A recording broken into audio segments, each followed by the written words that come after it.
ഇവിടെ താമസിക്കാൻ വന്നോനെ ചില്ലറക്കാരനല്ല, ജയിലിൽ നിന്ന് ലീവ് എടുത്ത് വന്നോനാ കൊലപ്പുള്ളി. എന്റെ അമ്മേ. എന്താ മുത്തശ്ശി, കൊലപ്പുള്ളി എന്ന് പറഞ്ഞാൽ കയ്യിൽ തോക്കുണ്ടാവോ? കൈ തോക്കും കാണും, കടാരും കാണും, പക്ഷെ ഒന്നും പുറത്തെടുക്കൂല്ലോ. ഇപ്പൊ ഇറങ്ങണം ഇവിടെ, എല്ലാവരും ഇപ്പൊ ഇറങ്ങണെന്ന്. ഞാൻ എന്തായാലും ഇറങ്ങാൻ തീരുമാനിച്ചിരിക്കാം. വിളിക്കണത് എന്റെ വക്കീലിനെ.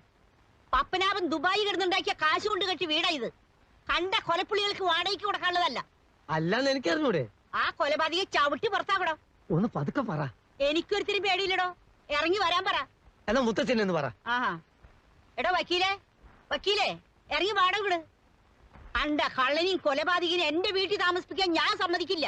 എന്റെ സ്വഭാവം നിനക്കറിയില്ല. ആ വക്കീല് കുളിക്കുക. ഇവിടെന്താ ഒരു ബഹളം? ബഹളോ? ആ എന്ത് ബഹളം?